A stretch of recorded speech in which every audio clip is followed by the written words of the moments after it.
안녕하세요. 찰리브라입니다.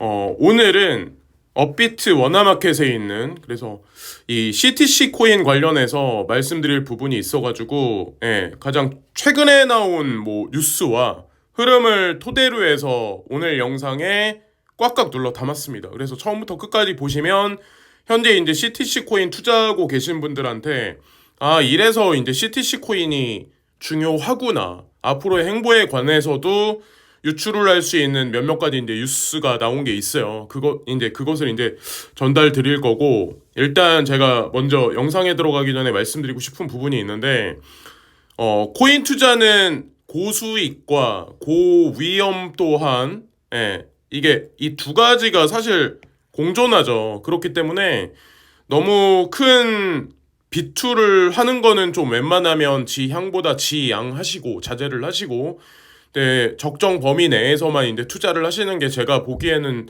좋지 않을까라는 생각을 하거든요. 이걸 먼저 말씀드립니다. 이걸 먼저 말씀드리면서 자, 영상에 이제 들어가는데 자, 얼마 전에 이제 이 좀 약간 굉장한 뉴스가 하나 나왔어요. 나이지리아 CBDC 핵심 파트너 글로아 현지 부통령 면담해서 이 뉴스가 3월 10일 날 나왔습니다. 근데 이거를 뭐 말씀드리려고 했던 게 아니라 이게 어떻게 또 연결돼 있고 앞으로 어떻게 진행되냐면 자, 이제 제가 브릭스가 되게 중요한 시점으로 다가올 거다. 향후에는 G7보다 브릭스의 GDP 성장률이 되게 높을 거다.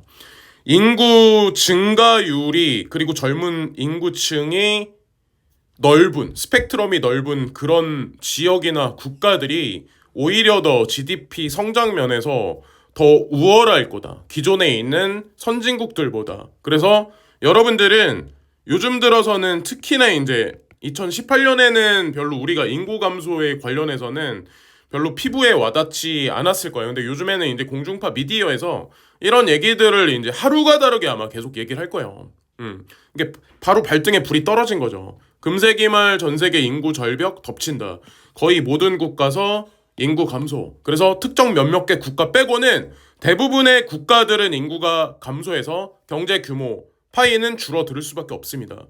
인공지능과 로봇 산업을 이용해서 지지하는 거는 일정 수준이지 그 전체를 다 커버할 수는 없거든요. 그건 이미 다 나와 있는 얘기이고.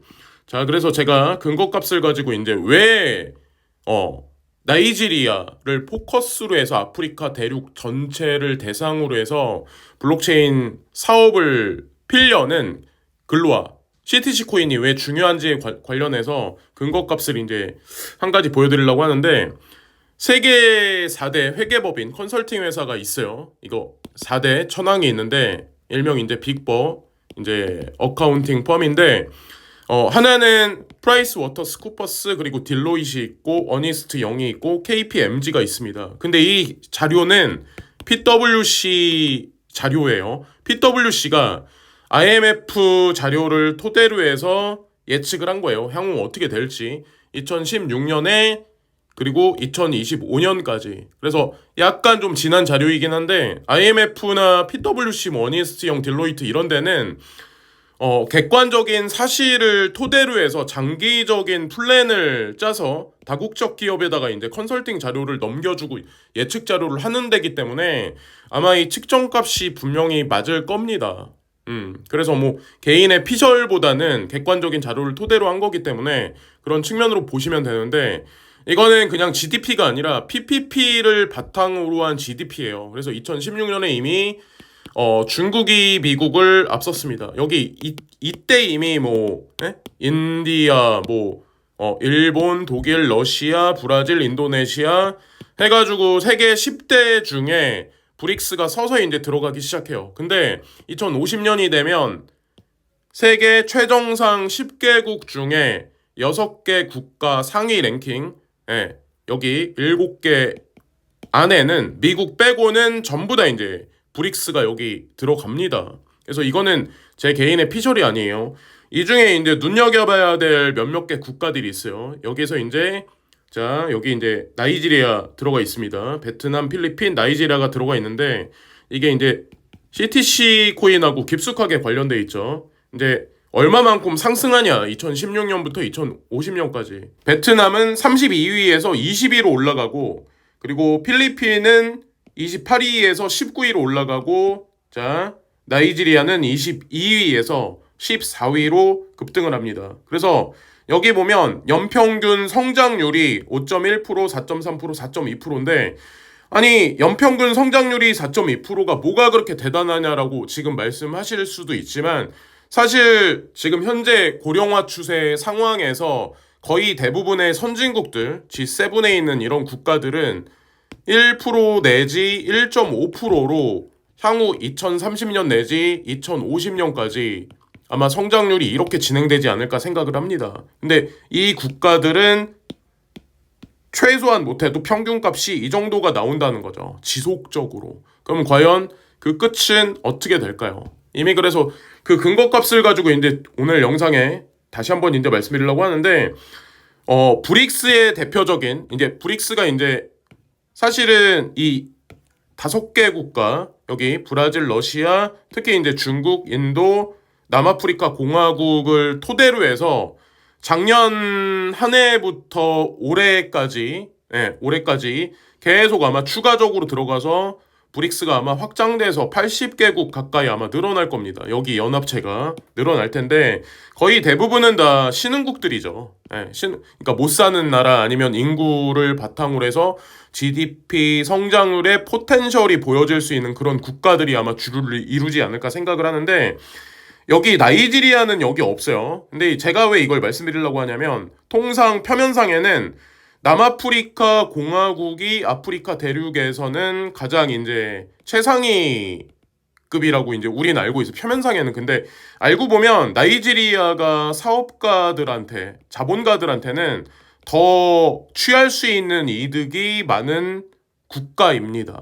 그래서 왜 그런지 이제 제가 추가적인 사항을 말씀드릴 건데 여기 성장률을 보시면은 1995년, 2010년, 2023년 이렇게 쭉 보시면은 지속적으로 점진적으로 G7보다 브릭스가 성장률이 가파르게 올라가기 시작합니다. 그래서 전 세계를 보면은 아마 전 세계 GDP에서 차지하는 비중이 브릭스가 날로 계속 올라가고 있는 현재의 상황일 거예요. 그래서 2030년이 되면 극명하게 이제 G7과 브릭스의 어떤 명과 암이 갈리지 않을까라는 생각을 하고 자, 여기 이제 아까 처음에 이제 그 나이지리아 관련해서 이제 공식적으로 CBDC 발행 관련해서 대표적인 이제 파트너사 선정됐다는 기사가 나왔었고 오태림 대표님 크레딧 코인 발행사 두 번째 글로아 CEO 가나 부통령과 CBDC 위성 ISP 논의했다 이렇게 이제 후행해서 기사가 나왔었어요. 제가 이거를 왜 보여드리려고 하냐면 중간에 이제 제가 영상은 안 올렸기 때문에 끊긴 부분이 있어요. 그리고 그 이후에 어떤 일이 있었냐면 14일 날 그러니까 얼마 전이죠. 라이베리아라고 하는 아프리카 대륙의 약소 국가가 있는데 이때는 대통령님을 직접 예방을 합니다. 오태림 대표님이. 그래서 이제 CBDC 내지는 뭐 통신 사업자, 위성통신 사업자에 관련해서 이제 같이 논의가 진행됐던 것을 발표를 한 걸로 알고 있어요. 그게 아마 공식적으로 여러분들이 찾아보시면 아마 그게 보도자료에 있을 거고 근데 주목해야 할 사항은 뭐냐면 여기 아프리카 대륙이 이렇게 있으면 나이지리아가 있고 가나가 있고 라이베리아가 있습니다. 이렇게 있는데 나이지리아를 왜 주목을 해야 되냐면 여기는 아프리카 대륙 중에 대표적인 산유국이에요. 산유국이고 기존에는 여기에 이제 정유시설이 없었습니다. 근데 2025년까지 제가 아는 걸로는 정유시설이 완성시키려고 하는 걸로 알고 있어요. 그러면 당연히 여기서 이제 돈이 더 몰리겠죠. GDP, GNP가 더 올라갈 거고 그때쯤 되면 인구가 지금보다 더 확장될 거고 가장 최근에는 여러분들이 보도자료를 보시면 아시겠지만 대우건설에서 여기다가 천연가스 정제시설을 하나 만들었는데 그게 제가 아는 걸로는 전 세계 최대 규모로 알고 있거든요. 그러니까 천연가스 내지는 어떤 이 에너지 자원 면에서는 아프리카 대륙 중에는 독보적인 국가예요. 그래서 여기가 그 에너지를 근반으로 해서 근방에 있는 국가들이나 아니면 뭐 다른 데다 이제 수출도 하겠죠. 예. 그래서 그런 모습이 보여지지 않을까라는 생각을 합니다. 예. 그러니까 화석 연료의 중요성이 그냥 피상적으로 생각하면 2030년까지 좀 희석되지 않을까, 전기 에너지가 중요하지 않을까 생각을 하지만 어쨌든 일정 시간이 지나기 전까지는 화석연료를 바탕으로 해서 전기 에너지로의 전환이 아마 이루어질 거예요. 그래서 일정 시간까지, 그거는 뭐 일론 머스크도 이미 보도자료를 통해서 얘기를 했었던 거거든요. 그래서 향후 5년 이내에 화석연료의 극대화를, 중요성을 아마 우리는 인식할 거고, 화석연료가 5년 이내에 최고치를 찍을 거다라고 이미 얘기를 했었어요. 그래서 그것과 같이 매칭해서 생각을 한번 해보시면 왜 CTC가 지금 수준에서, 그러니까 지금 현재 상황에서 중요한지를 우리가 인지를 할 수 있고, 또 하나는 이겁니다. 2023년 11월 1일 날 뭐라고, 이제 이때는 이제 크레딧 코인 2.0 요 결과값을 이제 얘기를 했었어요. 새 메인넷 토대 마련 해가지고 2.0이 이제 메인넷이 진행됐었는데, 제가 이걸 왜 말씀드리려고 하냐면 글로와는 크레딧 코인 2.0의 성과를 발판으로 크레딧 코인 3.0을 준비하고 있다고 전했다. 그래서 크레딧 코인 3.0 테스트넷이 발표가 됐습니다. 그래서 완성은 아마 올해 연말이 될 텐데, 이게 왜 중요하냐면 크레딧 코인 3.0은 다양한 체인 간 연동이 가능한 플랫폼으로 개발될 예정이며, 사용자들에게 더 많은 스마트 계약 기능과, 그러니까 EVM 얘기를 하는 것 같아요. 기능과 토큰 경험을 제공할 수 있도록 설계될 예정이다. 크레딧 코인의 유니버셜 스마트 계약을 통해 다양한 체인 간 거래를 더욱 간편하게 만들어줄 것이라고 설명을 했다. 이때 이미 우린 준비하고 있어 예고를 했었는데, 실질적으로 그 제품이 나왔습니다. 테스트넷에 이제 들어갑니다. 그래서 좀 이따 이제 그걸 말씀드릴 거고, 2024년에 이 코인 업계의 최대 화두는 RWA입니다. 그래서 실물 경제 연계에서 실용성 있게 블록체인을 어떤 회사가 그것을 실질적으로 구현하냐에 따라서 아마 명과 암이 극명하게 갈릴 거고, 기관 투자가들의 많은 자금이 들어올 거라고 생각을 하고 있는데, 저는 아프리카 대륙에서는 CTC가 독보적으로 이미 어느 정도 영역을 차지하지 않았을까, 글로와사가, 이런 생각을 하는데, 이 와중에 이제 3월 20일 날 블랙록이 SEC에 첫 RWA 펀드를 신청했다, 이 얘기가 나와요. 근데 이 기사에는 이더리움 네트워크를 사용한다라고 그 얘기가 나오거든요. 현재. 그리고 RWA하고 이거는 그냥 참고로 보시면 되는데, 아마 제가 생각했을 때는 도지가 한 몫을 차지하지 않을까 생각하고, 한국이나 동아시아에서는 그 클레이튼하고 핀시아 통합해서 이제 6월 말에 PDT를 빼내잖아요. 그렇게 돼서 구현되지 않을까 생각합니다. 그래서 어쨌건 아프리카 대륙, 그러니까 향후에 이제 진흙 속에 묻혀있는 흑진주죠. 사실은 JP모건 골드만삭스님이 엄청난 돈이 될 거라는 걸 알고 있거든요. 여러분들이 이제 구글링해서 보시면 아마 아실 거예요. 그래서 CTC 코인이 거기서 아마 RWA를 전반적으로 구현하면 엄청난 포텐셜이 아마 하반기에 터지지 않을까 생각을 합니다. 자, 그래서 실질적인 예고를 했었고, 작년 연말에 이제 11월 달에 예고를 했었고, 실제로 이제 3.0에 들어갑니다. 크레딧 코인, 이더리움 버처 머신, 호환 테스트넷 론칭 해서 이렇게 얘기가 나와요. 그래서 이게 왜 중요하냐면, 우리가 이렇게 운동장을 만들 테니까 여기 와서 개발을 해라. 이렇게 어찌 보면 이제 개발자들, 블록체인 뭐 사업자들한테 이런 장을 마련을 해준 거죠. 거기 중심에 이제 크레딧 코인이 서 있는 거고, 이 관점, 그래서 이거는 그냥 제 개인적인, 유튜버로서 제 개인적인 추측인데, 아마 우리가 알고 있는 유명 블록체인 회사들도 파트너십 제안을 향후에 이제 글로와사에 하지 않을까 저는 개인적으로 생각을 하거든요. 그래서 공식적으로 여기 크레딧 코인의 실제 EVM 테스트넷이 출시되었습니다. 그래서 메인넷까지 실질적인 출시는 연말이라고 이제 보시면 되고, 상금을 이렇게 앞에다 이제 걸어놓고 뭐 이렇게 에어드랍을 해주고 보상을 해줄 거야라고 하는데 상금 규모가 그렇게 크진 않아요. 근데 이 여기다가 이제 여기 와서 개발을 하거나 뭔가 뭐 테스트를 진행하는 어떤 그 개발자들 입장에서는 이 상금이 그 사람들한테 이 돈이 얼마나 클까요? 이게 중요한 게 아니라고 생각을 해요. 그러니까 어떤 회사와 같이 일을 하냐가 이제 중요한데 아마도 많은 회사들이 같이 근로화사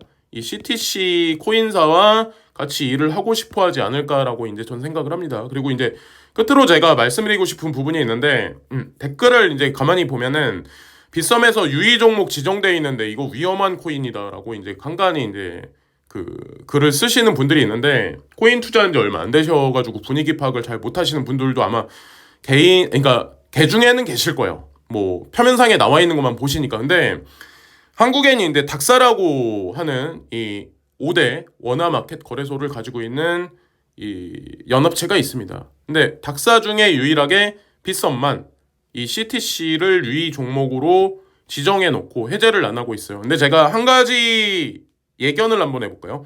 만약에 있잖아요. 언제가 될지 모르겠지만 바이낸스와 코인베이스에 상장을 했는데도 빗썸이 그때까지도 유의 종목을 계속 지정을 해제하지 않고 계속 그렇게 할 수 있을까라고 제가 오히려 질문을 한번 던져보고 싶어요. 반엔에 아무 코인이나 상장 안 됩니다. 특히나 이제 코인베이스는 아무 코인이나 상장 절대로 안 해줘요.